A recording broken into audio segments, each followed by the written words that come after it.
தமிழ் பேசும் அனைத்து நல் உள்ளங்களுக்கும் இனிய மாலை வணக்கம்.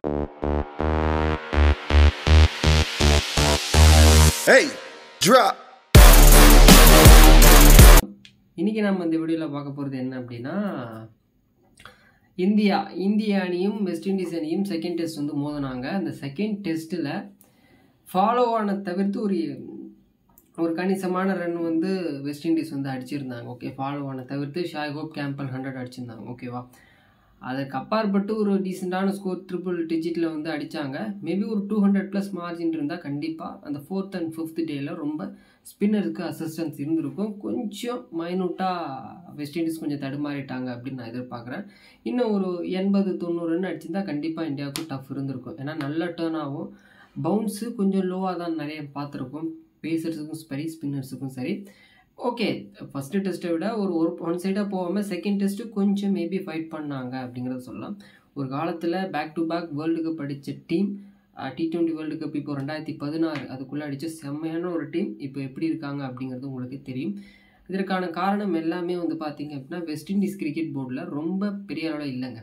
ஓகேவா, எல்லாருமே ஓரளவுக்கு பணம் சம்பாதிச்ச அப்புறம் அங்கேயே அவங்க ஓரளவுக்குன்னா அவங்க நாட்டில் பெரிய அளவில் ஊதியம் வந்து கொடுக்கறது இல்லை அப்படிங்கிறது நிறைய பேச்சு அடிபட்டுருக்கு. அதனால் ஓரளவுக்கு வளர்ந்த கிரிக்கெட்டர்ஸ் எல்லாம் நிக்கோலஸ் பூரன் இந்த மாதிரி பிளேயர்ஸ்லாம் வந்து பார்த்திங்க அப்படின்னா மற்ற இதில் நடக்கக்கூடிய லீக் கிரிக்கெட்டில் வந்து நாடுகளில் நடக்கக்கூடிய லீக்கில் வந்து கலந்துக்கிட்டு நிறைய பணம் சம்பாதிக்கிறாங்க.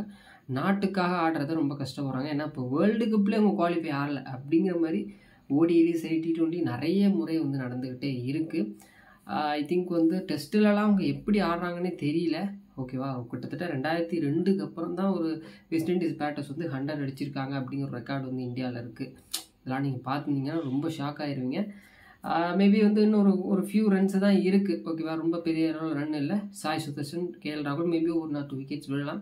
இந்தியா கண்டிப்பாக வெற்றி பெறுவதற்கான வாய்ப்புகள் இருக்கும். WTC ஃபைனலுக்கு WTCயில் ஒரு வின்னிங் பர்சன்டேஜில் கொஞ்சம் டாப்பில் போகலாம். ஏன்னா வந்து இந்தியா ஒரு 30 மேட்ச் ஆடினாங்களும் ஸ்ரீலங்கா ஒரு 10 மேட்ச் ஆடினாலுமே அந்த 10 மேட்ச்லேயும் ஸ்ரீலங்கா வின் பண்ணால் அவங்க தான் டாப் ஆஃப் தி பொசிஷனில் இருப்பாங்க வின்னிங் பர்சன்டேஜில். அதனால் WTCயில் நீங்கள் எல்லா மேட்சும் ஜெயிக்கணும். இந்தியா 30 மேட்ச்சில் 20 மேட்ச் ஜெயித்தாலும் அவங்க 4-5 இடத்துல தான் இருப்பாங்க. காரணம் வின்னிங் பர்சன்டேஜ் மட்டும்தான் எடுத்திருக்காங்க. ஐ திங்க் வந்து என்னுடைய கருத்துப்படி ICC வந்து ஒரு ரூலை சேஞ்ச் பண்ணலாம். எல்லாமே ஈக்குவலாக மேட்சஸ் ஆடும்போது தான் உங்களுக்கு அந்த ஒரு பவராக இருக்கும். ஏன்னா சவுத் ஆஃப்ரிக்காலாம் நிறைய மேட்சஸ் அப்படியே கண்டினியூவாக வின் பண்ணிட்டு வந்து WTC வந்தாங்க.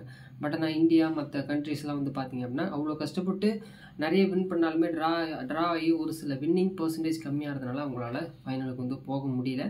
அவங்களுடைய கருத்து என்ன அப்படிங்கிறத கீழே கமெண்ட் பண்ணுங்கள். இந்திய அணி நல்லா சிறப்பாகவே வந்து செயல்படுறாங்க. WTCயில் நல்ல ஒரு முன்னேற்றம் வந்து காணலாம். வீடியோ பிடிச்சிருந்தா லைக் பண்ணுங்கள், ஷேர் பண்ணுங்கள், சப்ஸ்கிரைப் பண்ணுங்கள். இந்த 2 டெஸ்ட்டில் உங்களுடைய பிடித்த வீரர்கள் யார் அப்படிங்கிறத கீழே கமெண்ட் பண்ணுங்கள். நெக்ஸ்ட் வீடியோவில் வந்து பார்க்கலாம்.